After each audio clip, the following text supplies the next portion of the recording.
At one point, about a week ago, I think that the past 6 weeks, almost every service I've started, I've had to hold back tears. I know that's true for a lot of people in this room, that some of us know people in Israel who have died or have been injured or traumatized. Some of us have fears about the unknown and the rise of anti-Semitism across the world. So many of us are just in horror at the suffering in Israel and in Gaza. We have many different ideas along with those emotions about what brought us to this place and how we move forward. And we wanted to create a space and community to listen and learn. And we just happened to have on Martha's Vineyard 3 of the leading thinkers about this issue. And we're so grateful to bring them together. I wanted to start with offering 3, it's in Hebrew called kavanot. A kavanah means a kind of mindful intention or direction. It comes from the Talmud, and what it is when you sit down to pray, you can't have the kind of prayer experience necessarily that's meaningful or that you want unless you take a moment beforehand and really direct your heart and mind and take a moment to direct it to think in a mindful way what kind of experience we want. So I'm offering 3 kavanot for that. The first one was offered by Judy Selassie when we had a smaller dialogue in the congregation. She said she saw a sign that said, "Be kinder than necessary." The second one is well known, it's from Gandhi, and it's "Be the change you want to see." If we want to see peace in Israel and in Gaza and the West Bank, we have to be able to model it in this beautiful place where we're really very safe and secure. And if we want people who are under attack and have had tragic loss to move forward and forgive and take risks, we have to at least model having a peaceful, respectful, open conversation. And the third also comes from the Talmud. Last Tuesday, we commemorated on the holiday of what's called Tisha B'Av, the destruction of the second temple, and the first temple as well, but the second temple destroyed by the Romans. The rabbi said the reason why it was destroyed was because of something called the sinat chinam, or baseless hatred.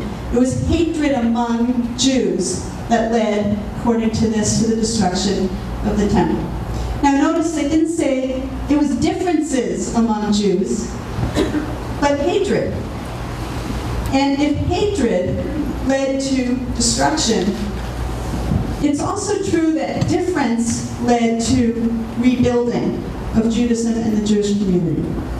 And even though there were all kinds of Jews who were absolutely sure that they were right, and they couldn't know what answer was going to be best for that historical situation. It was a good thing for the Jewish people that there were lots of answers, so that there was an answer for that historical situation. And we are the heirs of that, rabbinic Judaism.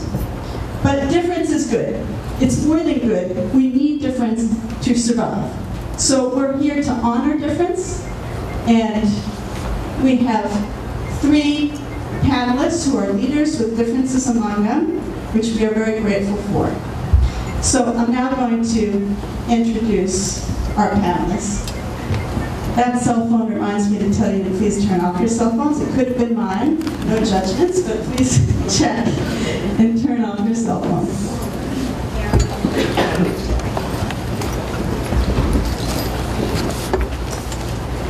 First, Robert Mnookin. He's going to be both a speaker and a moderator of the panel. Bob is professor of law at Harvard Law School. He's the chair of the program on negotiation at Harvard Law School and the director of the Harvard Negotiation Research Project. He also oversees the Middle East Negotiation Initiative at Harvard, where he is overseeing track 2 diplomatic efforts between Israelis and Palestinians, which is off-the-record negotiations. He's also led a dialogue group for 2 years among Israeli Jews who have also very wide differences among them, including settlers on the one hand and Peace Now activists on the other, and he's led a dialogue group of those Jews for 2 years. His book, Bargaining with the Devil, When to Negotiate, When to Fight, it's a great book. I've read it. I highly recommend it. Alan Dershowitz is a colleague. He's the Felix Frankfurter Professor of Law, just now emeritus, though we can't imagine you're actually retiring, at Harvard Law School. He was at Harvard Law School since he was 25 years old. He's a distinguished civil liberties lawyer. He's published more than 1,000 articles in magazines, newspapers, journals, and blogs. Many of them we've all read in the New York Times Magazine, the Washington Post, the Wall Street Journal, Jerusalem Post, Haaretz. Professor Dershowitz is the author of 30 fiction and nonfiction works with an international audience. And on Israel, among the books he's written is The Case for Israel and The Case for Peace. And Peter Beinart is Associate Professor of Journalism and Political Science at the City University of New York. He's a contributor to The Atlantic and National Journal and senior columnist at Haaretz. He's a CNN political commentator and a senior fellow at the New American Foundation. His 3rd book was on Israel, called The Crisis of Zionism, written 2 years ago. I've also read that book, well worth reading. Peter's written for the New York Times, the Wall Street Journal, Boston Globe, The Atlantic, Newsweek, Greek, Slate. He's appeared on This Week with George Stephanopoulos, Charlie Rose, Meet the Press. Peter started his career at the New Republic. He became senior editor in 1997 and editor starting in 1999. I think you were 29 years old when you, yeah. Hate to think about what we were doing when we were 29. So the way the evening's going to go is I'm going to hand the mic now to Bob Mnookin. After the panel, we're going to have questions that will be written on index cards and passed to the front. We'll get to as many as those as possible, and then we're going to end the evening with a reception. Thank you. Rabbi, thank you, and thank you for your thoughtful introduction. The 3 of us share the goal that tonight we can learn from each other, and we hope, perhaps to some degree, you may learn from us, and we can learn from you. Our goals are collaborative and educational. This is not going to be a debate. We're not here to argue, but we are here to describe as clearly as we can. We are here to try to describe as clearly as we can some of our own ideas about this conflict. By way of introduction, I only want to offer a few words to sort of provide a little background. The background, in a sense, relates to the strategic environment for the last 6 weeks. One key element that, of course, all of you know about is that after 9 months of effort, Secretary of State Kerry's efforts at facilitating the negotiation of a final status deal with respect to the Israeli-Palestinian conflict failed and came to an end. At the same time, another element of the strategic environment is that Hamas, during the last year or so, has become increasingly isolated. They opposed in Syria. They sided with the rebels, and as a consequence, essentially had to leave Syria. And Iran, of course, was backing the has been backing the Syrian government, and Iran also had been a real supporter of Hamas. Moreover, in Egypt, because of the counter-revolution, the Muslim Brotherhood, which in a sense was ideologically affiliated with Hamas, lost power. And many of the members of the Brotherhood were in fact jailed. So Hamas found itself in a situation where on the one hand, it had no support in Egypt, it no longer had any support in Syria, and the Middle East was pretty tied up with a lot of other things going on. In part, no doubt, because of that, there was a reconciliation in 2014 between Fatah and Hamas. And there was presumably a technocratic unity government formed. The Israeli government, in fact, refused to acknowledge the reconciliation coalition. And in fact, they prevented the Palestinian Authority from having funds to pay the civil servants in Gaza. So in Gaza itself, the civil servants were going without compensation. As you know, approximately 6 or 7 weeks ago, 3 Israeli teenagers were abducted and subsequently murdered. In response to that, Prime Minister Netanyahu arrested scores of former Hamas members who lived in the West Bank that had been released as part of the Shalit deal. The Shalit deal, when in fact over 1,029, I think, Palestinian prisoners were exchanged for Shalit. Prime Minister Netanyahu also, of course, condemned the reconciliation between Hamas and Fatah, and after the kidnapping said that in essence that Fatah had gotten to bed with murderers. As you know, subsequently there was a Palestinian youth kidnapped and murdered. Now, all of this was prelude, especially after the rearrest of Hamas prisoners who had earlier been released, to shelling from Gaza into Israel proper. And understandably, the Israeli government responded, and what subsequently occurred, which became known as Operation Protected Edge, lasted during the recent weeks. The net result of all of this is that 64 Israeli soldiers were killed, 3 Israeli civilians were killed, 1,900, the Palestinians claim that 1,938 Palestinians were killed. 12,000 houses are said to have been destroyed, and within Gaza, 425,000 persons were displaced.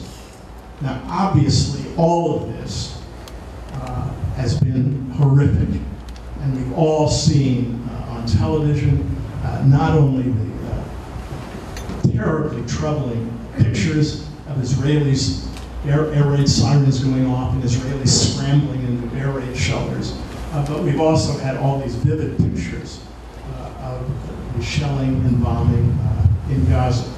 Now, as an introductory question, what I really wanted to pose to my 2 colleagues is, Against this background, given these events of the last 6 weeks, what ideas, what concerns, what questions would you most like to communicate to this audience in light of these events?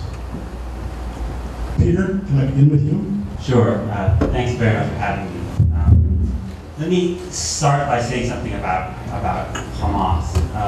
I don't think I can accurately put into words the degree of loathing that I feel for Hamas. First of all, Hamas blew up a bus in Israel in 1996 that took the life of a close friend of mine, who was then studying to be a rabbi. Indeed, I thought he might end up being a rabbi in my own way.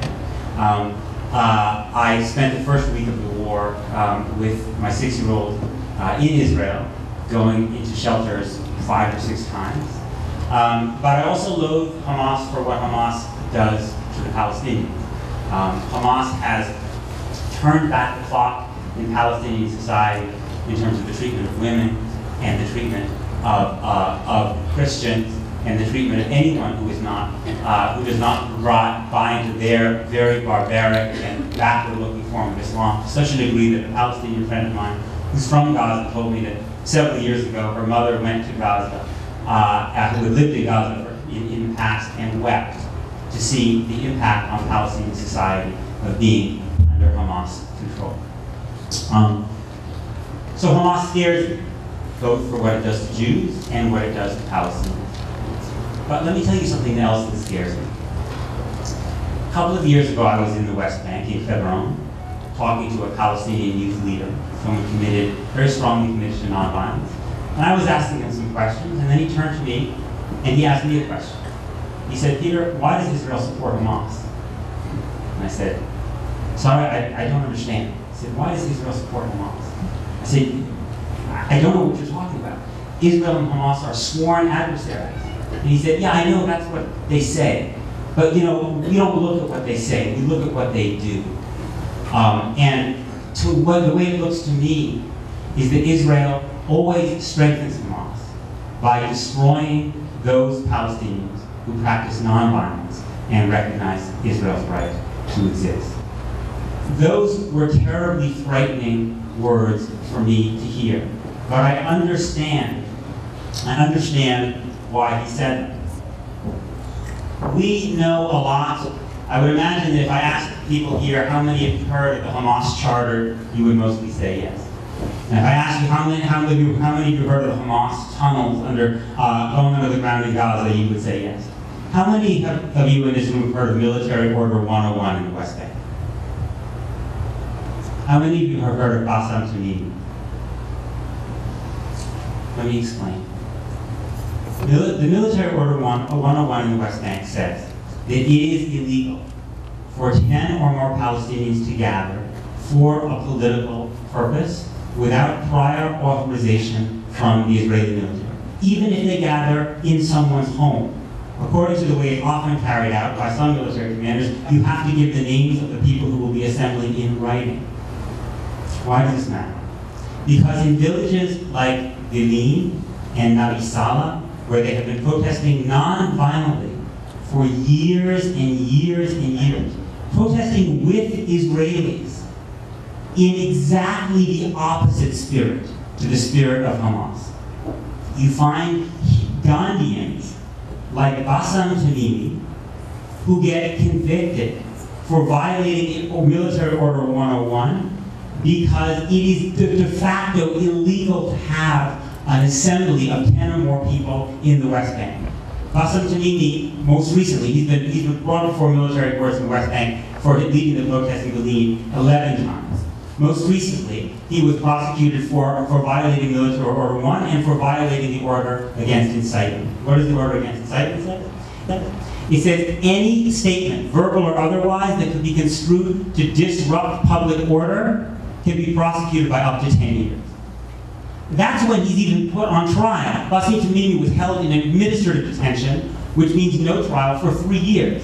A Palestinian in the West Bank can be held indefinitely on administrative detention without a trial.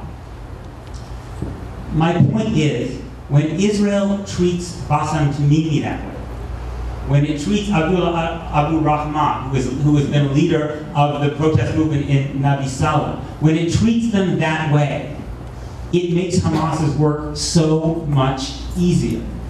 Because the message that Palestinians get is that nonviolent protests, these are villages, by the way, that are protesting because they have lost land, either to settlement growth or to Israel's separation barrier, which has cut them off from their agricultural lands.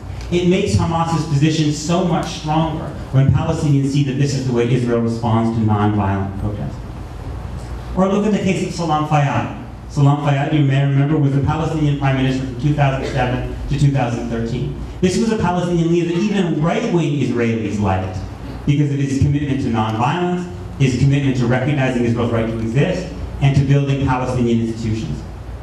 How did Israel respond to 6 years of Salam Fayyad, especially this Israeli government? Well, in 2012, the Israeli finance minister, Yuval Steinitz, boasted that the Israeli government had doubled funding for settlements since Benjamin Netanyahu took power in 2009. That helps explain why, in 2013, housing growth inside Israel proper in the year 2013 was 5%.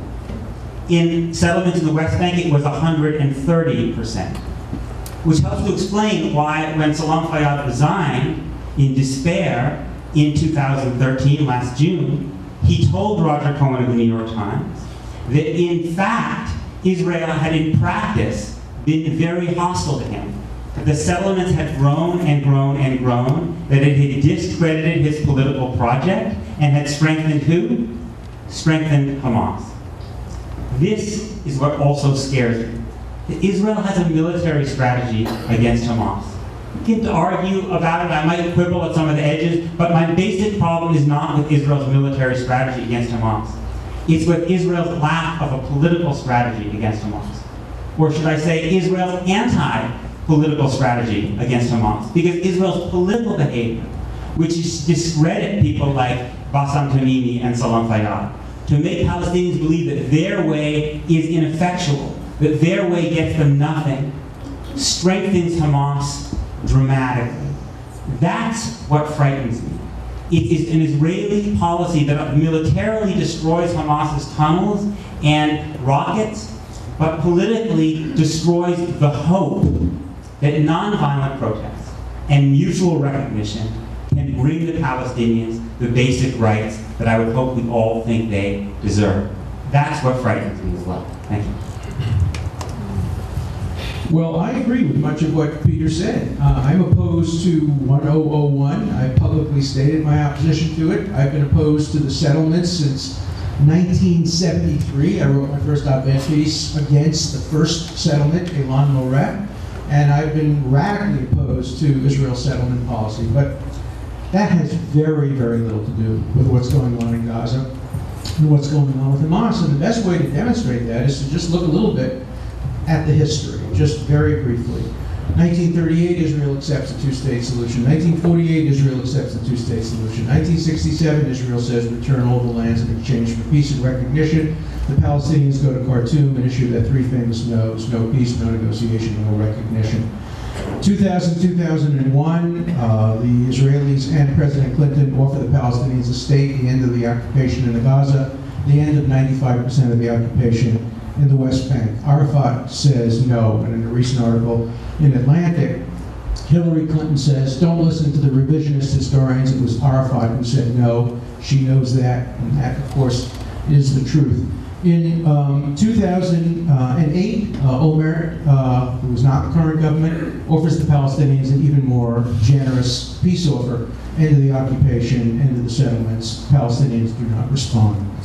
The key period, though, is 2005 to 2007, which I think disproves much of what Peter is suggesting about a relationship between how Israel treats the nonviolent protesters on the West Bank with what's going on in the Gaza. In 2005, tough guy Sharon ends the occupation, gets all the troops out, also removes close to 9,000 settlers, many of whom were fervent and needed physical pressure to be removed, leaves behind hothouses and farm facilities, gets millions of dollars worth of aid from the quartet, from Europe. At this point in time, there is no occupation, there is no blockade. To be sure, Israel maintains security control over the borders to reduce the possibility of rockets coming in and tunnels being built, etc. But the life in Gaza is completely free in 2005. There is no occupation. There is no Rule 2001. There is no harassing of people. It's the Omer government that begins to come into power, not the Netanyahu government. And what happens? What happens is there's an election. And who wins the election? Not because of anything Israel does, but because of what the Palestinians want. Hamas wins the election. Then there's all kind of struggles back and forth, and Hamas, by a coup, takes over, physically murders many Palestinians, and begins to send rockets. That's when the blockade begins. And the myth is that the rockets are the result of the blockade. The reality is the blockade is the result of the rockets. So those years, 2005, 2007, Peter will respond, as others have responded, and as how he's responded when we were on television, there was still an occupation. That answer makes the two-state solution impossible. If you regard what happened in Gaza between 2005 and 2007 as an occupation, you've just eliminated the possibility of a two-state solution.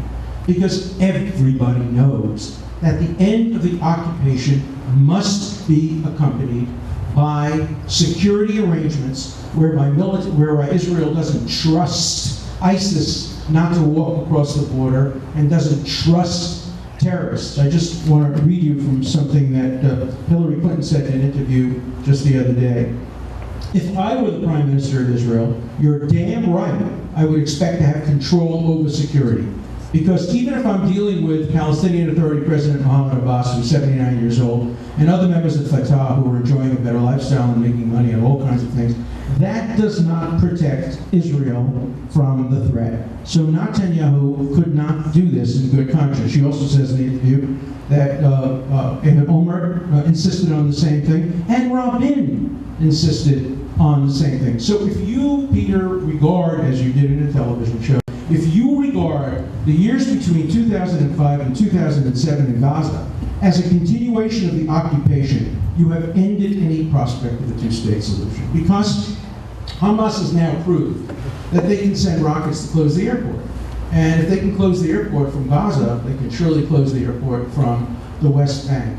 So Israel, in order to have a two-state solution, is going to allow, if it happens, the Palestinians to have complete autonomy, complete freedom, complete economic autonomy, complete opportunity to do everything, but not to control the borders.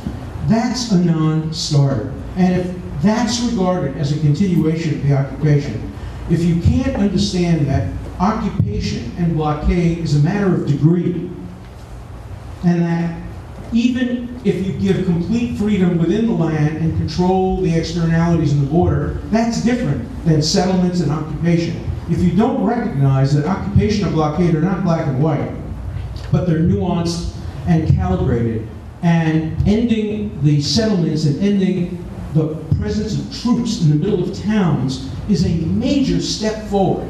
And if Israel's not going to get credit for ending that part of the occupation, and if people are on television saying, no, no, no, Gaza was still occupied between 2005 and 2007, and the West Bank will still be occupied if Israel ends its military presence there, that really dooms the two-state solution. And when you just look further at what Hamas is doing and why this will continue, Hamas has developed a brilliant strategy. You have to really give them credit. They lose every war militarily and win every war from a public relations point of view because their strategy is very simple. I have a very cruel term for it, but it's absolutely accurate. It is the dead baby strategy.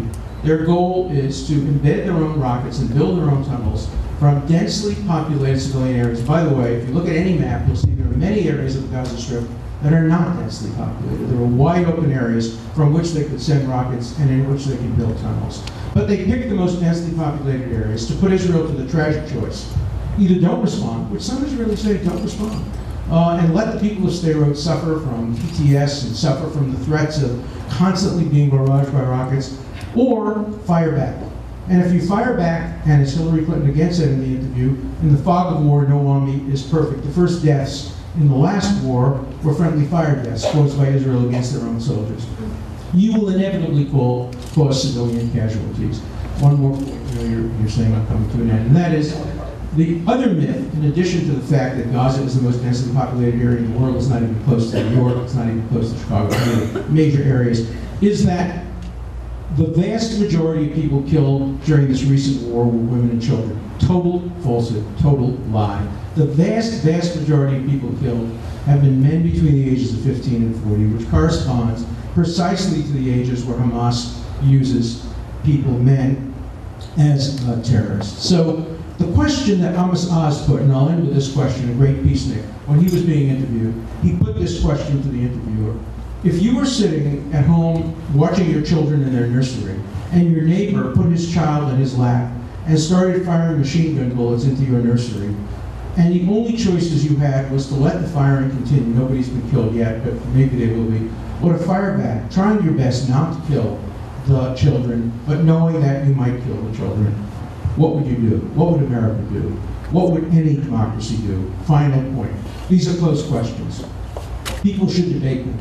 But the way Israel is being demonized, the way it's being brought in front of international courts, this is the time for pro-Israel people and for the Jewish community to unite behind Israel, to wait until this crisis is over before we start criticizing, not to get on television, not to get into the media, not to give the enemies of Israel ammunition, not to give the Europeans anti-Semites ammunition, because the strongest argument they made is so-and-so, a Jew, criticizes Israel. So-and-so, an Israeli, criticizes Israel. This is the time to stand together, to find the points that unite us, and to postpone arguments about what caused what and how we can improve and how we can make things better. Alan, I have questions for both of you, which may complicate things a little bit, because I think, first of all, Peter, 2 years ago, a puzzle to negotiation analysts like me was why, during the Arab Spring, there wasn't massive civil disobedience in the West Bank. All of my colleagues who study conflict, if we had been advising the Palestinians about a strategy that would have put maximum pressure on the Israelis, and which, by the way, the Israeli government was petrified of, it never happened. Well, I spent some time in the West Bank and interviewed a number of people, including a mullah who was finally very candid with me. And he said, well, the problem is, in part, Fatah is worried that if there was massive civil disobedience, it would be aimed not simply at Israel, but at Fatah and the Palestinian Authority. And for that reason, Fatah, in fact, participated in putting it down. And it's not just the Israeli army that, through its military regulations, is doing this. I mean, in fact, there are political actors within Fatah that are doing it themselves. And I think that the other question I have for Alan is you really weren't responsive to Peter's argument. Peter's argument was, I'm going to reframe it, because I think it should be framed more broadly.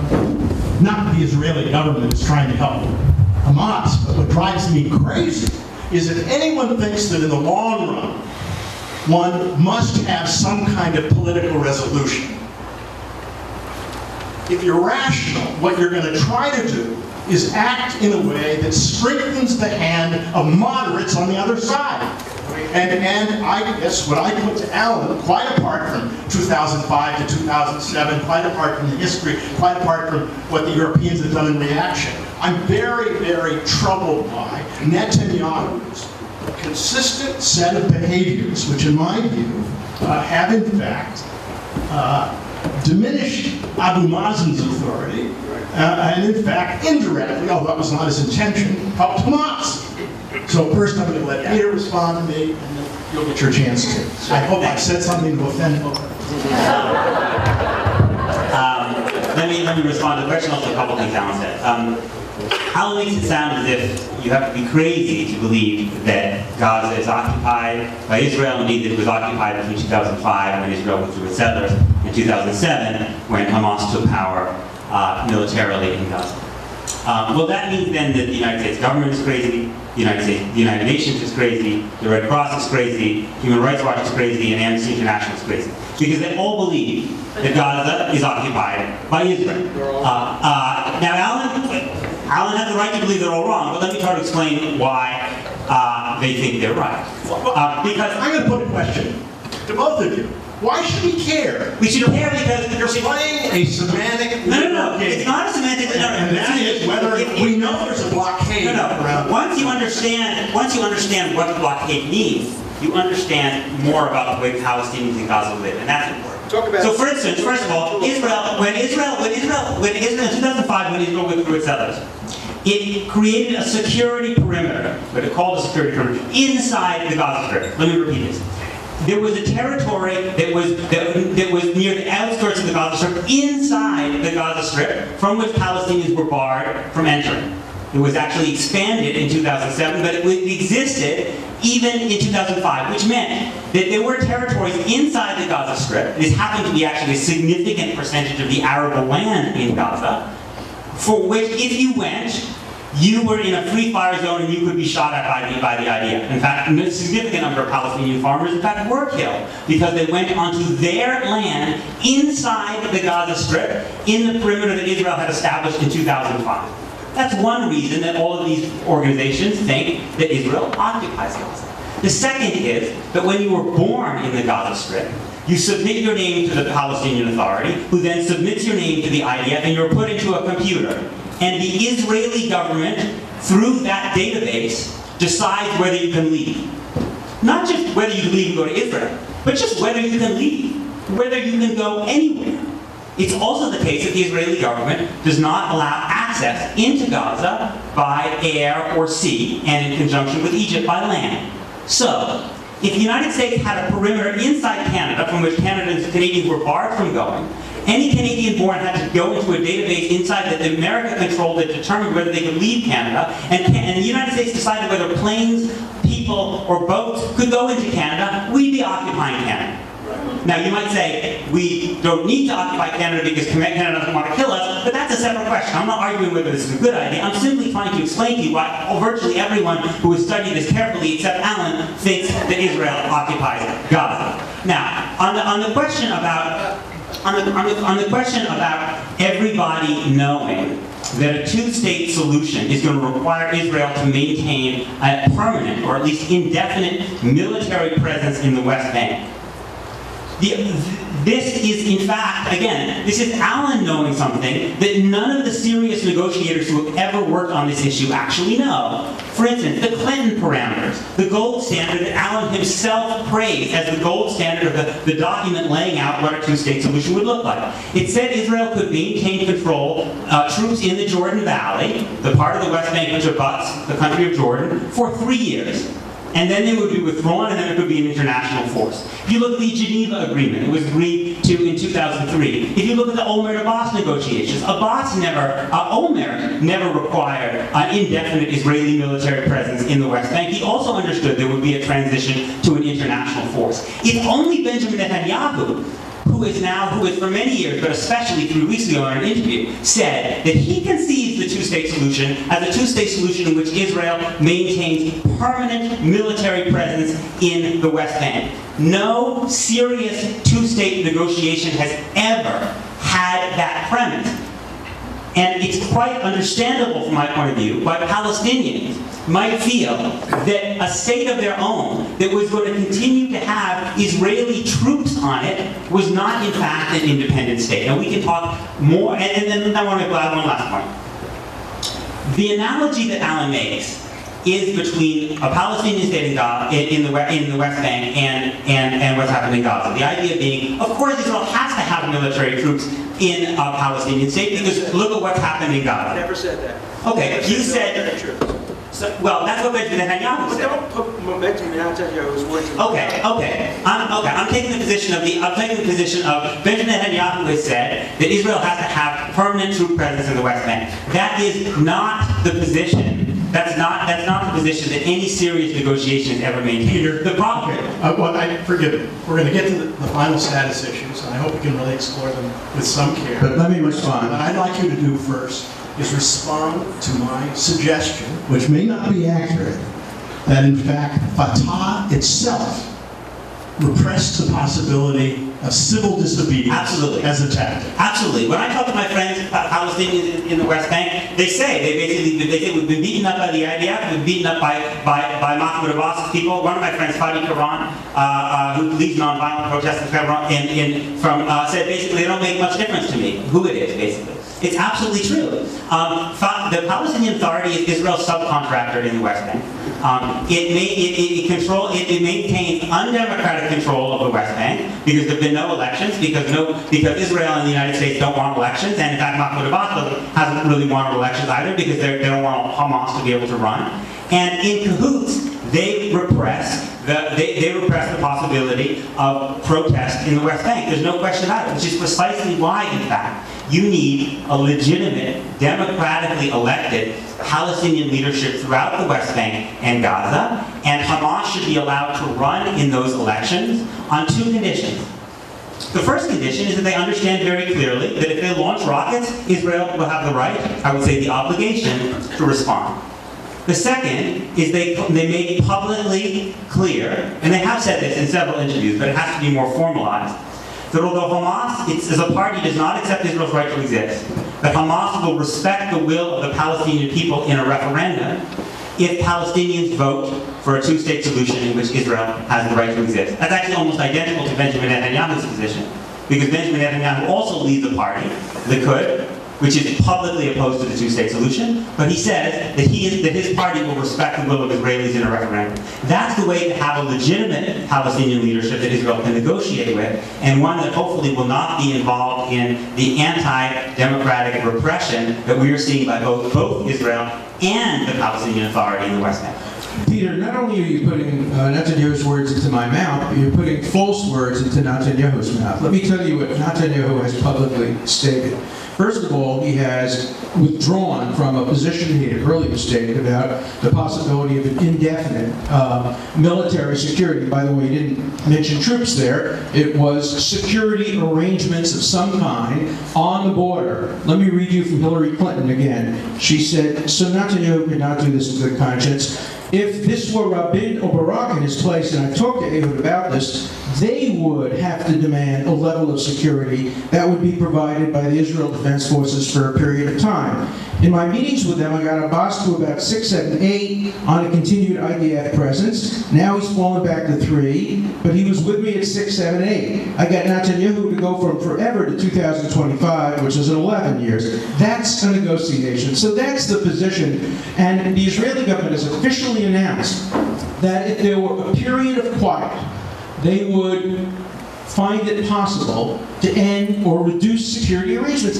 That's the way you do it when you've been at war with people. That's the way we did it with Germany. That's the way we did it with Japan. That's the way every country does it. You start out with a maximalist position, and then as peace becomes a reality, you reduce the level of security to a point where it's meaningful. Now, as to elections, we all love elections. Again, let me read you what perhaps our next president has said about that. They said that Bush pretty much ignored what was going on, and they made a terrible error in the Palestinian elections. Now, it's very nice to have an election. The Germans had one in 1932, the Italians had one in 1926. It's very nice to have an election. But Hamas had an election. I mean, the Palestinian Authority had an election. I know, I was there. I was an observer. I went to East Jerusalem. It was a fair and open election. It was amazing to me to watch women standing online voting. And who did they vote for? They voted for Hamas. Now, Peter thinks maybe they won't vote. Yeah, he speaks really out of two sides of his mouth. On the one hand, he says that Israel... Don't make an ad hominem. No, that's not an ad hominem. Why do you think... No, let me finish my answer. 40% voted for Hamas? 45%. Why do you think? Why do I think? Because for the same reason that every single Arab Spring in virtually every country except Tunisia turned into a radical Islamic Arab winter. I think that radical corruption. Islam. Look, of course, there's a kleptocracy on both sides. The Fatah is completely corrupt. Arafat's widow is living in Paris with $2 or $3 billion. But the leaders of Hamas are also living in Doha with tens of millions of dollars. And all the money that was poured in from the quartet to Gaza was used to build tunnels instead of building schools and hospitals, and was used to build rockets. So, you know, the reason Israel had a security barrier inside of Gaza, and thank God they did, is because if they didn't have that, people would come right up to the fence, fire their rockets from the fence. You need to have a security perimeter that the Gazans have to earn the right to narrow and reduce. I think the big difference between us is that, and here's what I meant when I used what you thought was an ad hominem, I don't think it's an ad hominem, and that is this. On the one hand, you think that Israel is pushing Hamas toward the Gazans and the Palestinians toward voting for Hamas. Okay, let's assume you're right about that. If you're right about that, then this is certainly not the time to have elections, because Israel would not have enough time between now and an election to suddenly be as nice to the Palestinians as Sharon was to the Palestinians when he left the Gaza with all the settlers and all the troops. A lot of good that did. That decision to treat the Palestinians well, to end the occupation. By the way, I was with Sharon just a month before he had a stroke, and he told me he was planning to do the same thing unilaterally on the West Bank, to begin to end the civilian settlements and the military occupation in the West Bank as well. Today, that would be impossible. No prime minister could do that, because the way Gazans and Hamas reacted to having their occupation, all right, I'll accept it, mostly ended. Let's not even use the word occupation, because we fight about that. Let's use the word, by the way, the Geneva Accords define occupation very, very differently. Let's say ending the civilian settlements and ending the presence of military troops. Surely you have to agree that that's what happened. And that's what would happen, and that's the most that would happen in a two-state solution. Then there'd be a negotiation about whether it would be for 5 years, 10 years, 2 years, whether the IDF would be succeeded by international troops. These are all subject to negotiation, but I stick with my point that to call that a continuation of the occupation and not to distinguish between various kinds of blockades is an invitation to a negotiation that will always fail. Alan, you haven't responded to my question. And that was, my question was whether, in fact, you think the Israeli government during the last 3 years has done what it should to try to increase the influence of moderate Palestinians. No, I don't think so. I don't think they have. Do you think that's a problem? I think it's a problem. I think there's a lot more. It's a big problem or a little problem? I think it's a problem that has nothing to do with Hamas. Nothing to do with Hamas. It has something to do with no. Are we arguing or are you asking me a question? Are you a moderator or an arguer? What are we doing? Do both. Okay. I'm going to do both. Okay. You're arguing. I'm supposed to argue. That's my job. Well, my job is to try to illuminate. Okay. So is mine. So, right. And the reason it has to do with Hamas is if you increase the influence of moderates, you are going to decrease the influence of Hamas. False. False. That just doesn't operate in the Middle East. When you increase the influence of the moderates, what you do is you increase the power of the radicals. That's what happened in 2005. That's why that period is so important. Israel wanted to increase the influence of moderates. They wanted to give in to the pressure to end the occupation. They ended the occupation mostly. They took out all the settlers and all the soldiers. What did it do? It increased the influence of Hamas. So I just don't buy it. And you said before, not an ad hominem, you said I didn't answer Peter's question. I did answer Peter's question by again pointing. No, originally you said I didn't answer Peter's question. I did answer Peter's question by pointing precisely to that period of time. And you can't come back and say, but there's been a blockade since. The blockade has been a result of the rockets and the tunnels. My wife and I and one of our guests here, Tom Ash, we were in the tunnels. They are very expensive. They cost probably $3 million a ton.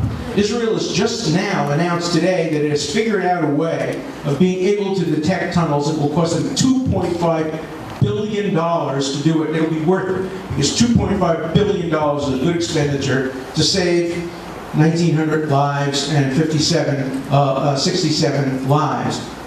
But I think there is a disconnect. I think you have this very nice kind of liberal democratic view that if you're nice to people, that will increase the influence of moderates, and if you're tough, it will increase the influence of radicals. That just isn't true. It has been proved false over and over again in the Middle East.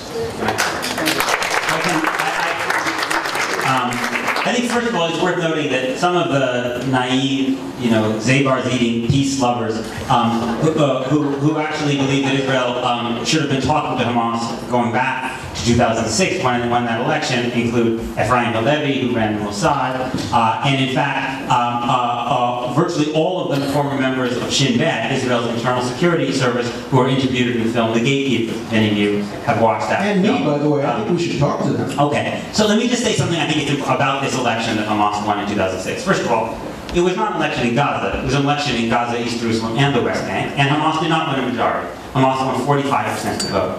Hamas won 45% of the vote, but it won 58% of the seats. Why? Because Fatah was so incompetent and so complacent that they actually ran two candidates in many of the single districts, which is part of the reason that Hamas was able to win 58% of the seats, even though they only won 45% of the votes. Now, why did Hamas win? We actually have pretty good information about Hamas, why Hamas won, because Khalil Shafaki, who's the most well-known Palestinian pollster, did exit polls. The exit polls found that the two most commonly cited issues for voters in that election were corruption and law and order. 85% of people who voted said that Fatah was corrupt. In fact, which is not surprising, Fatah had been in power for 10 years and had not held an election. There had been an epic level of corruption. Hamas had never been in power, had not had the opportunity to be corrupt, and indeed had run a pretty good social service operation. Most astonishingly of all, Khalil Shafaki found that 75% of voters, Palestinian voters, and 60% of Hamas voters said they supported the two-state solution. Let me say that again. 60% of Hamas voters in that election in 2006 said that they favored a Palestinian government that was negotiating towards a two-state solution. So to interpret, I also think it's a tragedy that Hamas won that election. But to interpret that as an election, as is usually done in the American Jewish community, as people voting for the Hamas charter is just empirically incorrect. The choice that Israel, I think, should have made, I don't want to suggest it's an easy choice, but the choice that Israel should have made, rather than what Israel and the United States did do, which was to try to get Mohammed Dahlan, who was a Fatah operative in Gaza, to try to overthrow Hamas by force in Gaza, which backfired when this was not a Hamas coup. This was a Fatah effort coup backed by the Bush administration, which backfired when they turned out to be too weak on the ground in Gaza. The better alternative, the alternative supported by people like Ephraim Halevi, would have been to support a Palestinian unity government. Abbas would have remained the president of the Palestinian Authority because he had been elected separately. This was an election for the Palestinian parliament. And for Hamas, even though Hamas did not support and has not ever recognized Israel's right to exist, for Hamas to say that they would support the will of the Palestinian people in a referendum if Abbas negotiated a two-state deal. That, in fact, was the premise of the unity government that was formed this June as well. A unity government that explicitly accepted all three quartet conditions. The government did, even though Hamas as a political party did.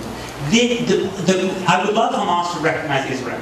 But Likud does not accept the two-state solution either. That's just nonsense. It's absolutely not nonsense. The last time Likud had a public platform was 2006. It was emphatically and explicitly against the two-state solution. Virtually every single member of Knesset, Likud member of Knesset, except for Benjamin Netanyahu. Except for Benjamin Netanyahu. Yeah, well, that's a big Benjamin exception. Netanyahu publicly said that he supported the two-state solution, but even his father, after he gave that Bar-Ilan speech, himself told Israeli TV that Netanyahu only supports it with conditions that he knows could never be realized. The point is that Israel has people who oppose the two-state solution, and the Palestinians have people who oppose the two-state solution. The Israelis get the right to vote for anti-two-state solution parties.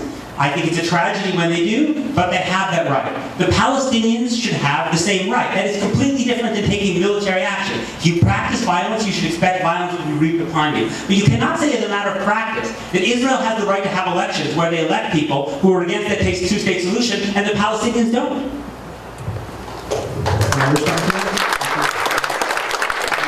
I think it's very important to focus on the fact that Israel is a democracy. Were I an Israeli who lived in Israel, I would vote much the same way Peter would vote. I think the Israelis have made a lot of mistakes. They're very close questions. These are all close calls. These are all What are the mistakes? But the mistakes are, among other things, not to have talked, at least, to Hamas. By the way, Hillary Clinton says, I would not put Hamas in the category of people we could work with. I don't think that is realistic, because its whole reason for being is resistance against Israel, destruction of Israel, and is married to the very nasty tactics and ideologies, including virulent anti-Semitism. I think you negotiate. Look, if somebody kidnapped my son, I would negotiate with them. I wouldn't recognize them as legitimate. Then they have to earn legitimacy and recognition. So, Israel is a democracy. In a democracy, So I guess there is a right to be wrong. No. You really are. Because I think what you just said is really very interesting. And I think all three of us probably agree with that. That's why I just want to underscore it. I think all three of us think that it is an error for the United States government and the Israeli government categorically to refuse to have any direct diplomatic relations with Hamas. Now you're putting words in my mouth. Well, maybe you disagree. Okay, yeah, I disagree with that. I would not add the word diplomatic. We don't have a diplomatic relationship with the mafia. We don't have a diplomatic relationship with ISIS. Everything you're saying No, now, fair enough. everything you're saying now, That's a useful clarification. Everything you're Let me saying- clarify it. Right. You believe that in fact we should talk with them, we should negotiate with we them, are. Israel but is. we shouldn't have relations. Israel has been talking to Hamas for years and years and years. Ask your friend Halevi, who's a friend of mine too. He'll tell you how much discussion goes on behind the scenes, sometimes through intermediaries, sometimes not. But there's a big difference between recognition, legitimation, and discussion. And so, I want to finish my point. If I were an Israeli, I'd be voting for I don't ever say how I would vote, but I think you have a sense. I'm against these settlements. I am in favor of the two-state solution, and I would support candidates who supported my views. I am not an Israeli. I am an American Jew living in a world of virulent anti-Semitism, increasing in Europe. Living in a world where they want to put Israel and Israel alone on trial as a criminal nation. Living in a world where many young people think that Israel is the worst human rights offender in the world, when in fact its record is probably better than any other nation faced with comparable threats. As an American in that situation, I don't think it's my job to micromanage Israeli politics. I don't think it's my job to publicly announce every time I would disagree in a small way with the democratic outcomes in Israel. Peter once said in a discussion with me right here in Martha's Vineyard that he got to know me and admire me because I had worked so hard to bring 1 million Soviet Jews to Israel. That was one of the greatest successes of Zionism, to bring 1 million repressed Jews into Israel. You know what the consequence of that is? They all voted right-wing. And they all voted against my interests. They all voted in a way different from the way I would vote. What would you do? Kick them out? Send them back to the Soviet Union? Our job, Peter, you and Bob, and we should be going to Israel and persuading Israelis to vote differently, not persuading the Guardian that Israel is wrong, not persuading those who hate Israel that there are those of us on the side opposing Israel. There's an enormous difference between the role of an Israeli in criticizing the Israeli government and the role of an American Jew or an American supporter of Israel. Again, I reiterate, this is the time to show unity. This is the time to focus on Hamas's issues, the reason why they succeed, the fact that they refused 7 ceasefires, and that vast majority of the 1,900 people who were killed after Hamas turned down the ceasefires, and the fact that I think most reasonable people in America believe that virtually every death, every one of these tragic, horrible deaths in Gaza is the fault of Hamas for using human shields and for committing double war crimes, and yet Israel will be put on trial alone in front of the ICC and will be convicted as it was in the Goldstone report last time around. And part of the reason is because so many American Jews and so many supporters of Israel cannot control their need to criticize Israel on every small issue, on every domestic issue. We must defer to the fact that Israel is a vibrant democracy, and that distinguishes it from the Palestinian Authority, which may be a functional democracy, but represses women, represses Christians, represses, and remember too, Abbas, the guy who's going to be making great peace, said no Israeli will ever be allowed, no Jew will ever be allowed to live on the West Bank. There are faults on both sides, but I think that at this point in time, finding common interests and finding areas where we can be supportive of Israel is the right role for American Jews and American supporters of Israel.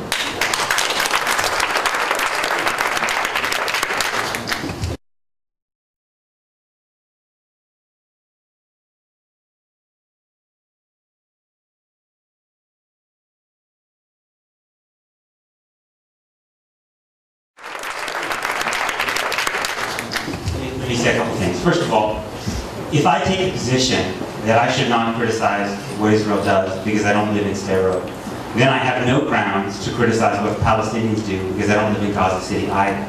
I don't live in either of those places.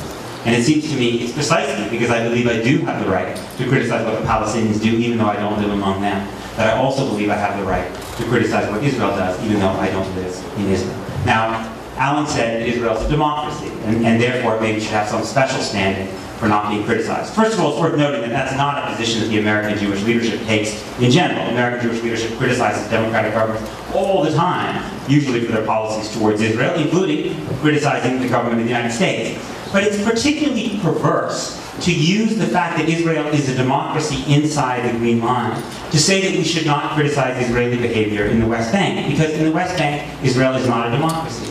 The vast majority of people who live in the West Bank, under the control of the Israeli government, do not have the right to vote for the government that controls their lives. They're not citizens of that government. They don't live under the same law as their Jewish neighbors. But what Israel inside the Green Line is, yes, absolutely, Alan's right, a resilient, vibrant, perhaps even miraculous democracy. Israel in the West Bank is not a democracy. So when I criticize Israeli policies, which make it massively cheaper for Israelis to move to settlements than to stay inside democratic Israel, I believe I am defending Israeli democracy from an undemocratic occupation that threatens Israel's character. And to throw Israeli democracy back at me and say I shouldn't make that criticism strikes me as perverse.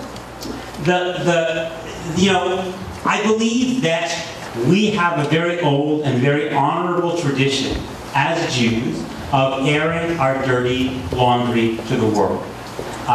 If I were to do nothing but criticize Israel for the rest of my life, I would still not be able to make nearly as many harsh statements about Jews as Tanakh, as the Hebrew Bible.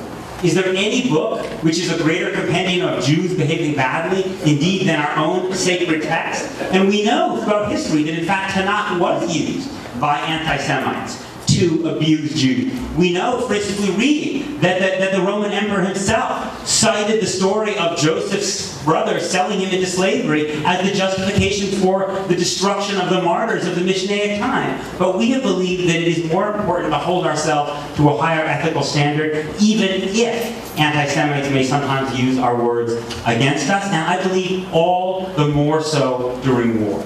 All the more so during war, when that we should be willing to say what we believe about actions that our government or that other governments do that we think are dangerous. I myself must say I have a lot of regrets for not being more vocally critical of American policy after 9/11, at a time when we were very traumatized, we were very afraid, and we were making very unwise decisions. I wish that I had been more outspoken then, and that's part of the reason that I deeply admire those Israelis who were staying in the midst of this war, that they believed that Israel was making critical mistakes that were dangerous for Israel's future. And Israel's project of making a Palestinian state in the West Bank impossible through massive subsidies of settlements is not a small policy. This is the biggest project in many ways in Israel since 1967. But Peter, and it threatens Israel's future existence. It's not a small disagreement we have. You're missing my point. I completely agree that we should be criticizing Israel's settlement policy. You know I've done it publicly. I've done it repeatedly.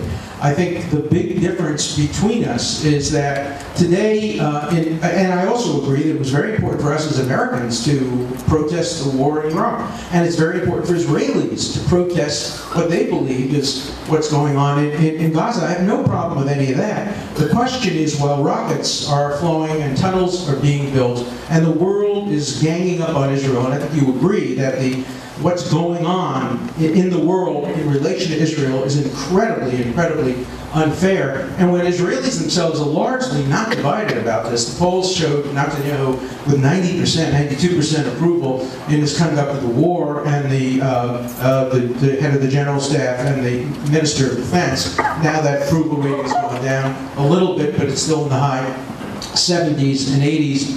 Barack Obama recently on television said he wished he had Netanyahu's approval ratings. And the real question is, while Israeli soldiers are dying on the battlefields, while Israel is making hard choices involving life and death, choices that we're not privy to really know much about, when mistakes are being made in the fog of war, whether we should be joining in on the gang-up of Israel and providing ammunition to Israel's staunch enemies, by the way, who are using this Gaza as an excuse. You know, the BDS movement hasn't gotten any stronger as a result of this. The BDS movement got just as strong when Israel ended its occupation. The BDS movement was pretty strong when Israel offered peace in 2008 and 2001. The BDS movement is based essentially on opposition to Israel's right to exist, not on the occupation or on the settlements. And Israel's current war provides a justification and an excuse. And I think when it's a close question, I'm not saying when Israel does something terribly wrong,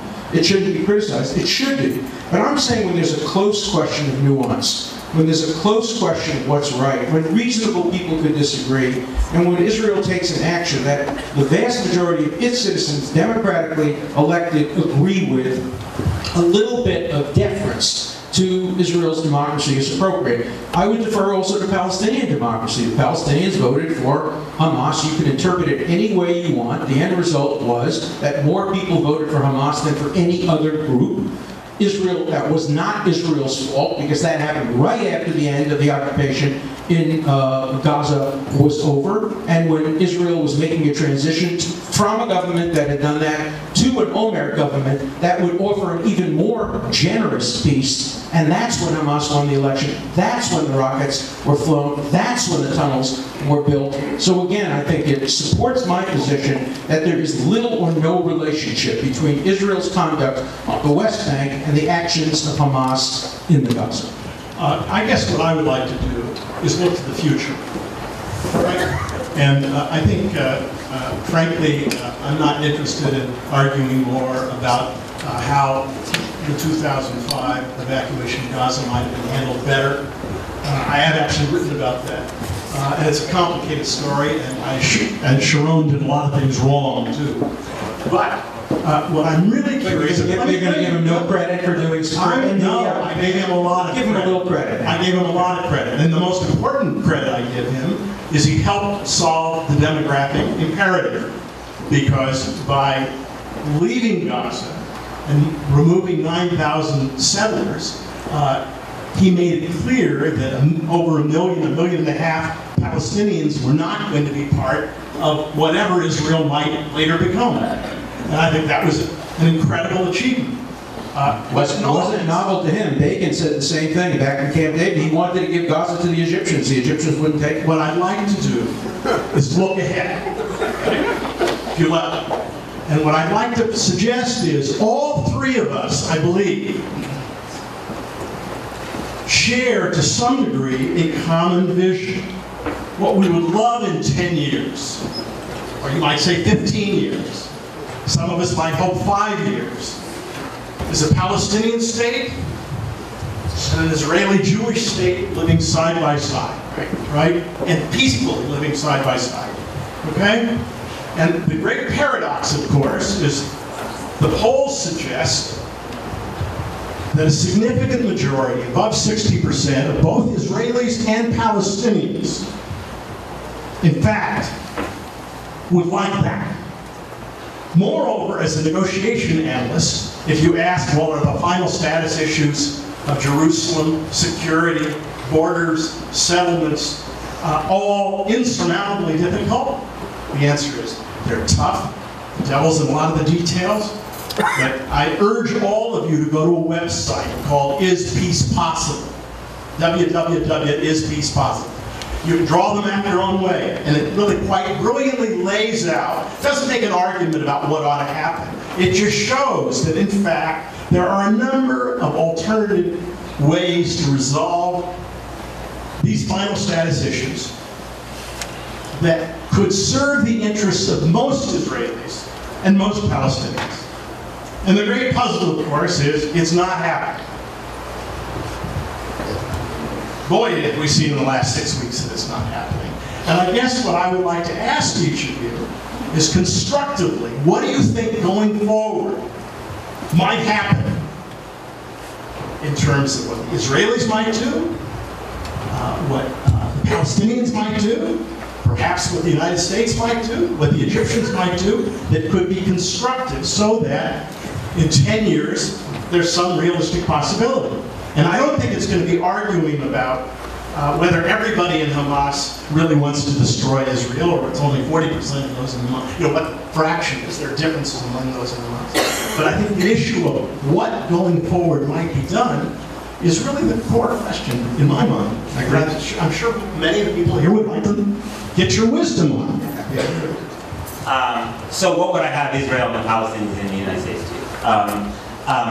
As I said before, I would have the Palestinians hold an election, and I would require Hamas not to accept Israel's right to exist, but to pledge that they will respect the will of the Palestinian people if a two-state agreement is reached. If I really, really wanted to screw with Hamas, I would let Marwan Barghouti out of jail. Because Marwan Barghouti, who was involved in violent acts, terrorist acts in the Second Intifada, there's no question about it, is by far the most popular Palestinian. Mahmoud Abbas, according to polling, is more popular than Hamas's leaders, but Marwan Barghouti is wildly more popular than Hamas's leaders. And whatever you think about what Marwan Barghouti did during the Second Intifada, and I think very badly of it, Marwan Barghouti has been a very vocal, from jail, supporter of the two-state solution. So with Marwan Barghouti, you would have, Mahmoud Abbas is long past his sell-by date. Marwan Barghouti would have a strong Palestinian leader with a democratic mandate who has publicly committed himself to the two-state solution. So that's what I have the Palestinians do. What I would have the Israelis do is I would have the Israelis institute a settlement freeze.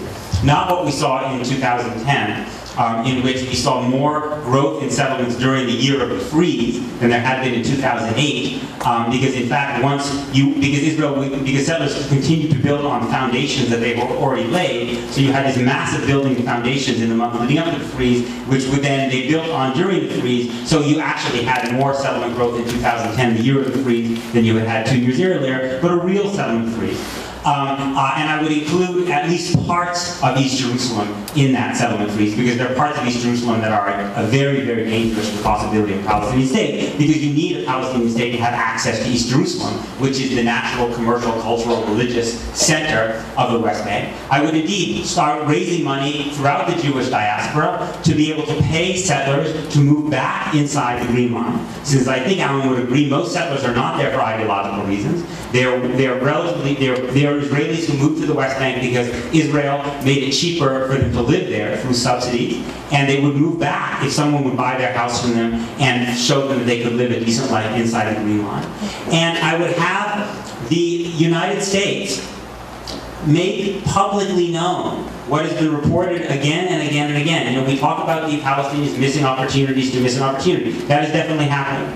But what we don't, at least the Jewish community, are not well aware of, is that the Palestinians have had an offer on the table since at least 2009, probably 2008. An offer on the table. We know what that offer is. It is for a 1.9% land swap. It is for Israel to be able to keep control of all the Jewish neighborhoods of East Jerusalem, with the exception perhaps of one, Har Homa. I want to make it clear, this is not a return to the Green Line. The Palestinians have said they will allow Israel to maintain control of all the the Jewish neighborhoods of East Jerusalem except one because it was built so recently. A 5-year transition to an international force, and 150,000 refugees. That's what the Palestinians asked. 150,000 refugees over 10 years. Israel would lose more Palestinians by giving up Palestinian East Jerusalem demographically than it would get by taking. We need to know that the Palestinians have this offer on the table. You can disagree with the specifics of it, but it's very important that the Israeli government has never responded and has never, under this government, never put forth a territorial proposal of its own. Never put forth a proposal. Israel has to put forth its own proposal. First of all, Israel has put forth many proposals. They haven't put them forth publicly, but they put them forth in the diplomatic negotiations. Everybody knows what Israel's position is on the 67 lines and land swaps. And I think you know what my position is because I've stated it publicly. It's not too far from yours on this. I think this is a perfect time for Israel right now, having done what they did of eliminating the tunnels and stopping the rocket flow, at least to a degree, to make a very generous offer. And I accept the rabbi's notion generosity is more than you have to do. A very generous offer to Abbas. Abbas, you know, young people might think that his sell-by date is over because he's, what, 78 years old? Some of us think that people in their 70s are still capable of thinking making reasonable conversation and discussion, but we can let you judge that. But on the settlement freeze, here's where I think, again, we have a disagreement.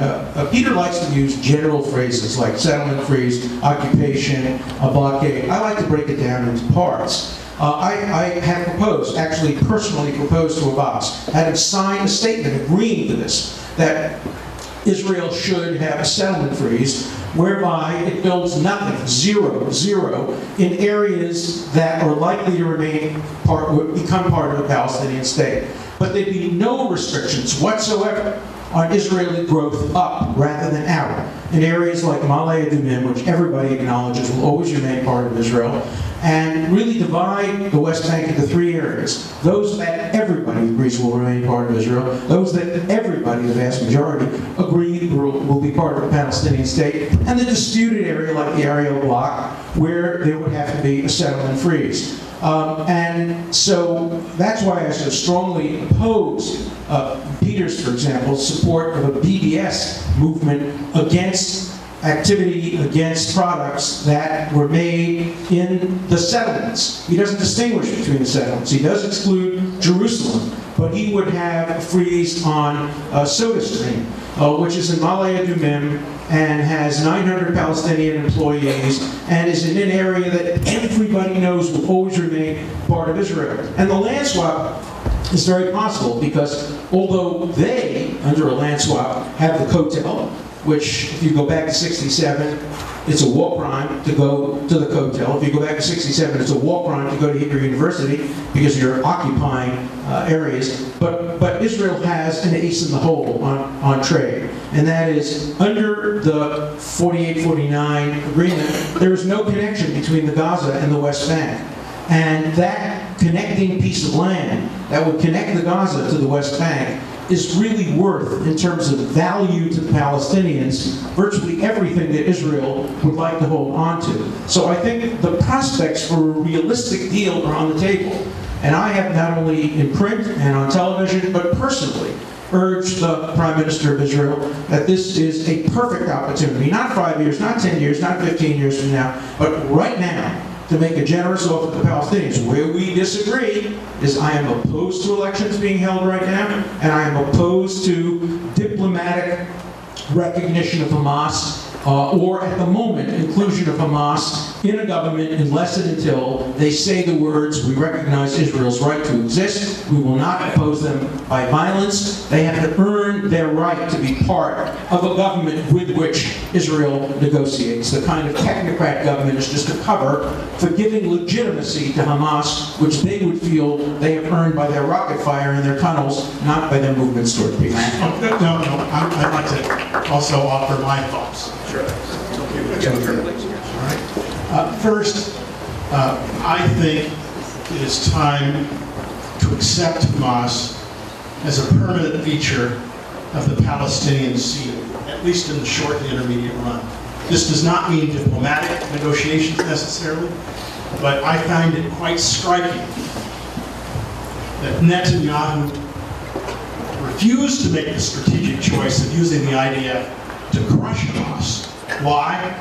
Because it would have cost a lot of lives of Israeli soldiers. Nor has he been willing to try to promote a government of national reconciliation for the Palestinians that somehow included Hamas. I think that choice has to be made. Maybe not next month, maybe in 6 months, maybe in a year, but I think it has to be made. Moreover, I think that we have to improve, I think we all in the world have an interest in improving Gaza's living conditions. I would not be surprised if out of the current negotiations that are going on, Hamas gets the right to develop a seaport.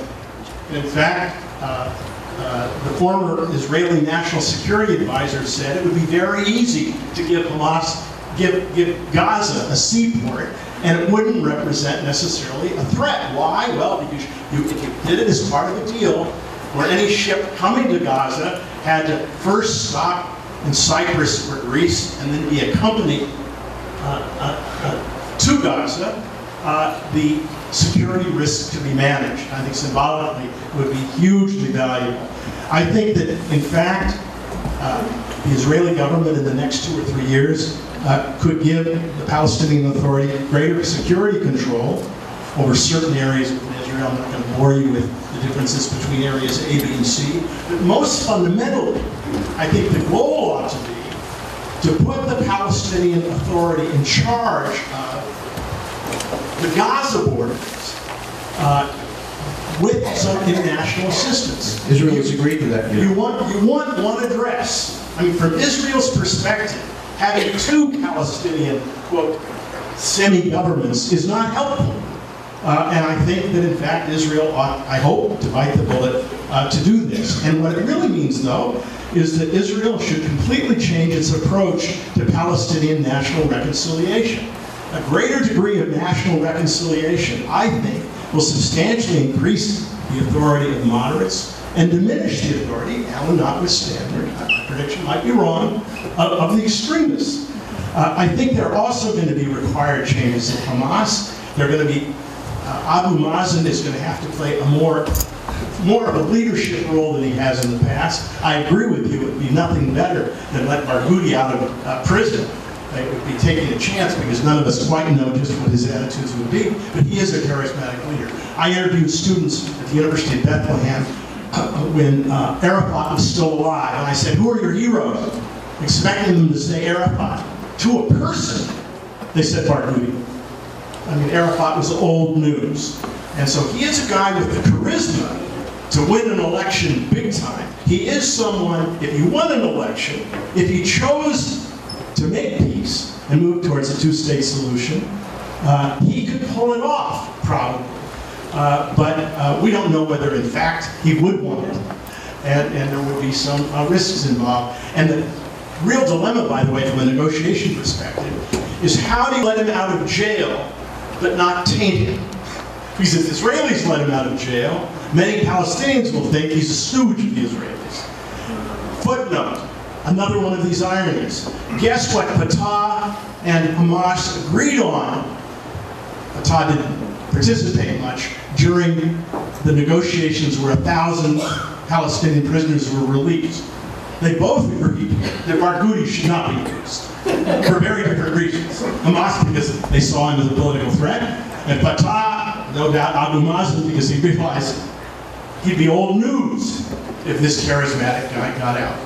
But I think, in fact, paradoxically, I'm going to leave you with this thought because I know we're going to now have questions. There's reason for some hope. I mean, in fact, Israel, one could argue, tactically won, but strategically may not have won. I completely agree with Alan. The demonization of Israel in Europe is absolutely repulsive and terrifying. And I, for one, agree with your notion, although I think in some ways the legal questions are complicated ones and close ones. This is not a time, particularly for American Jewish law professors, to be staking out positions, opining on that they think Israel might have committed crimes against humanity. I disagree with Alan disloyal for people to do it, but I absolutely agree with you that now's not the time for that kind of academic. I didn't use the word disloyal. I said the same thing you said, Yeah, that it's not the time to do it. we agree. And I think that what I'd like to leave people with before we get to the questions is, notwithstanding, I say this, I have a mediator's instinct, so you should discount it all because I'm a mediator. Notwithstanding your profound disagreements about how you characterize much of what happened in the past, I think what is stunning is the extent to which we agree about what the longer-term goals are. That does not mean that all American Jews would agree. Some would disagree. It certainly doesn't mean all Israelis would agree. Nor does it necessarily mean that we all calibrate it the same way in terms of security risks and how we balance them. But I think that's an important message to take from this, that in fact, each of us from our own perspective, having each of us devoted a considerable amount of our professional energies and intellectual energies during the last few years to these issues, really share, to a surprising degree, a common vision of where it ought to go. And I guess the challenge for all of us is to identify what the barriers are to getting there. And for Americans, it's also pretty humbling because, in fact, we cannot make it happen. Ultimately, Israelis and Palestinians are going to have to play the critical role, but I think without an active American role, it won't happen. Last point. Senator Kerry, Secretary of State Kerry, I applaud for his energies, devoted 9 months to this. The one thing I regret, and that I hope President Obama does before he leaves office, is put on the table an American plan for how the final status, the framework for how the final status issues might be resolved. The reason I say that is because the domestic political leaders on both sides have a very difficult time in any public way making concessions. I think they both need the excuse of the United States saying, not that we're going to make you, we can't make you, but this is where we think it ought to go. Thank you.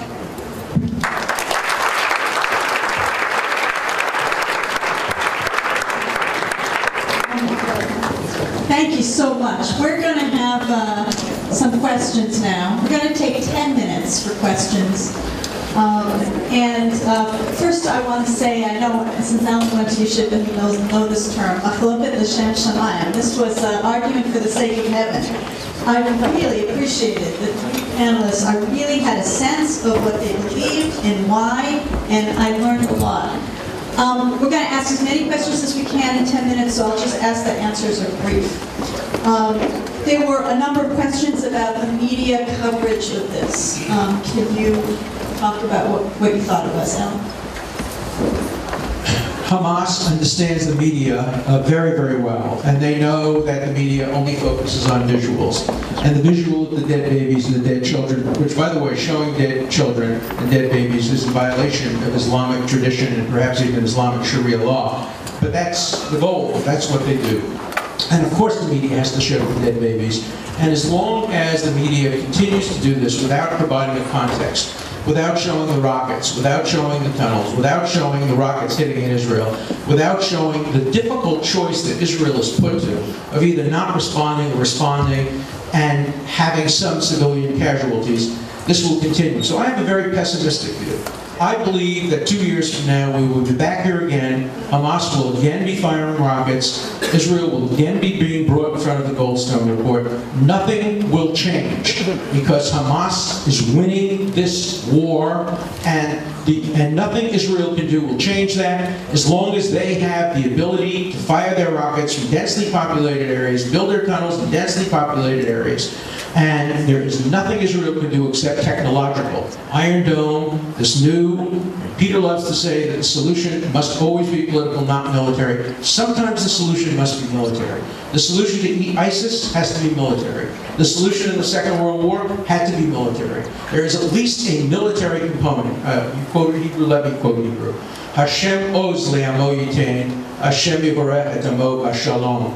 God will give the Jewish people oz, strength, and only then will there be peace. that without a strong Israel capable of always defending itself and always responding to rocket attacks, there will never, ever be peace. So I'm optimistic about the possibility of peace with the Palestinian Authority. I am completely pessimistic about the prospects for peace with Gaza and Hamas, precisely because of the way the media, the international community, the UN, Europe, and some American academics, including one person in this room here tonight, not on the panel, who signs petitions calling the United States, calling Israel the worst human rights offender, a war criminal, and singling out only Israel for its for condemnation. That simply incentivizes Israel, Hamas, to continue their actions, and it will continue.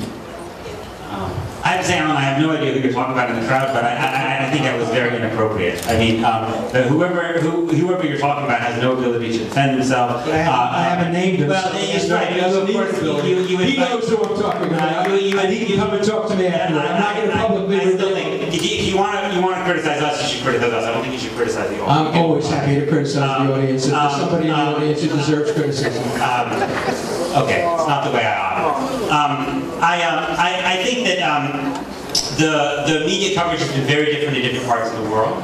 And I think actually in the U.S. media, by and large, there has been a lot of coverage of the tunnels. There's been a lot of time given to Israeli spokesmen to try to explain Israel's perspective on this. I think one of the important things one needs to remember, though, is that on Israeli TV, I was there, but I've also talked to many Israeli TV shows many fewer pictures of the casualties in Gaza, which I think is part of the reason for this huge disconnect between the way that Israelis perceive this and the way it's being perceived around the rest of the world. And I just disagree with Alan. I don't think there is a military solution to Gaza. Bibi has essentially acknowledged that although he would like the demilitarization of Gaza, he has no way of doing demilitarization of Gaza unless Israel were to go back and put its troops throughout Gaza, going house to house and getting rid of all those rockets, and it can't. And while I am very happy that Israel has destroyed as many rockets, and very happy that Israel has destroyed those very frightening tunnels, Israel's problem is not only rockets and tunnels, it's also people willing to build tunnels and people willing to launch rockets.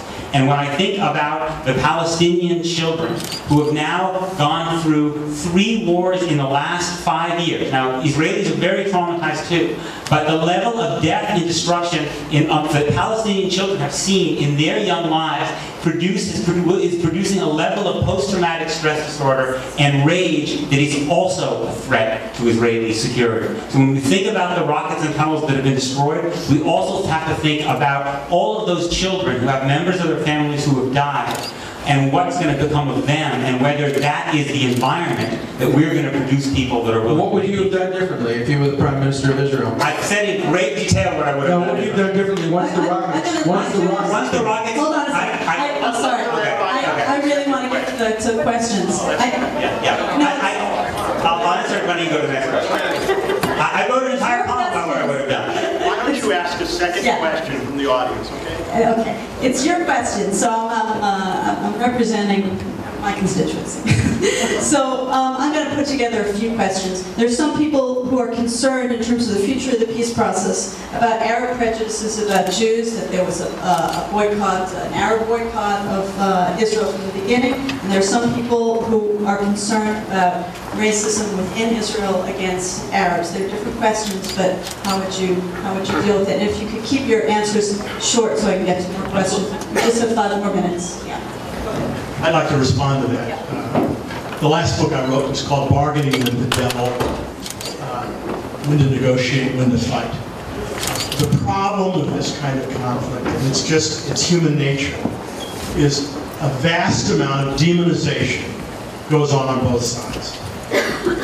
What happened in the last 6 weeks increases the tendencies towards tribalism.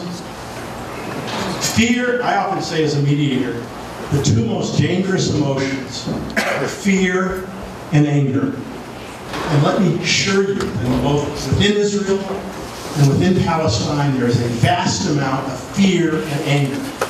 As a consequence, it's often very hard for disputants, when they're fearful and when they're angry, in my view, to make choices about what serves their long-run interests. I think this is true of both sides. And I think it's part of the tragedy of the situation. And I think it's this moral equivalence that really makes it so difficult to come to a resolution. Of course there's hate on both sides. The big difference is the hate on the Palestinian side is institutionalized. It's part of Hamas. It comes from the government. It's top down. It's part of governmental policy. The hate among Israelis is individual. When an Israeli, or 3 Israelis killed a Palestinian young man, he was immediately indicted. He was hated in the media. He was despised. He probably won't even be able to get a fair trial. He's so hated. On the other hand, when the Palestinians killed the 3 Israelis, they're going to name parks after them. They're going to make them martyrs. They're going to make them heroes. So all hate's better than our hate? Is that between types of hate, when one is from the government down and the other is ordinary racism that we hate, all of us hate, and would like to get rid of, there is no moral equivalence. I'm sorry, Alan, but sadly, there is a tremendous amount of hate that comes out of the Israeli government as well. During this war, the deputy speaker of the Israeli parliament called for either killing every person in Gaza or forcing them to leave. Either extermination or expulsion. He's still the deputy speaker of the parliament. That's just a lie. Let me tell you exactly what he said. I didn't interrupt you. Okay, but I did not interrupt you. I can go to the website and read Moshe Feiglin's argument. Avad Yosef, who was the leader of Shas, which is one of Israel's largest parties, publicly called Palestinians vermin and ants and roaches. Shimon Peres and Benjamin Netanyahu were both at his funeral. You can go to Hebron and find a publicly supported park for Mayor Kahana. You can go to Talpiot in Jerusalem and see a street named after David Raziel, who in 1938 put bombs in milk cartons and killed 22 Palestinians. This exists on both sides. Let me try to answer the question about what I would do, because I think it's a legitimate question.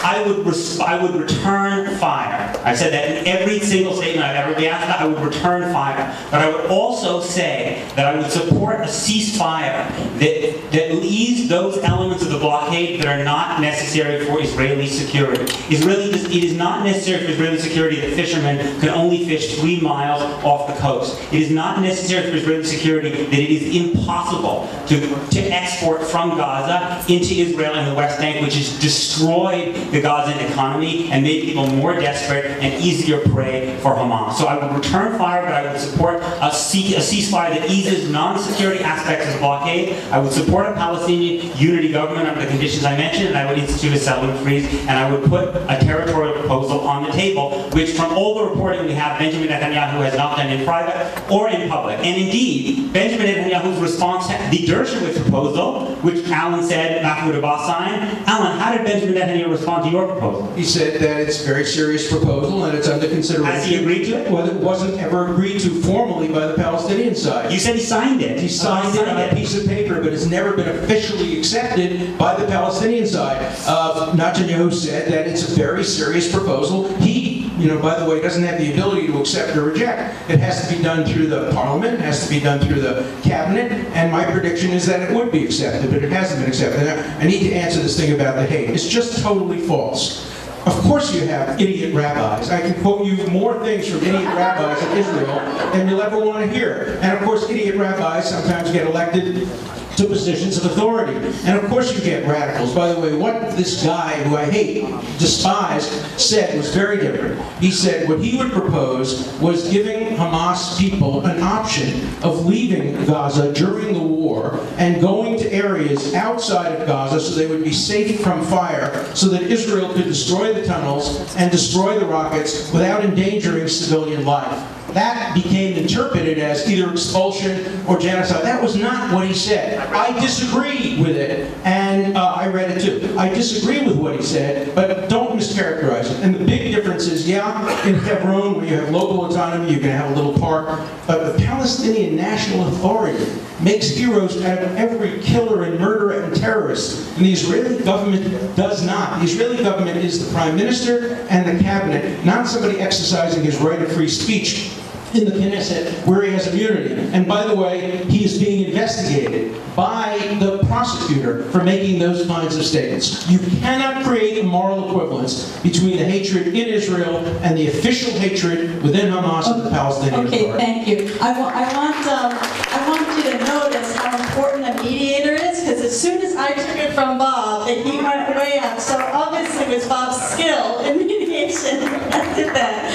I don't want to end in tension. So I just want to take a moment. I still appreciate everything you all said. It's that it's okay that that there was intense disagreement. Conviction is good. I just want to end so that we can feel more fellowship among us. I want to end with deep appreciation to all three of you, first of all, and appreciation.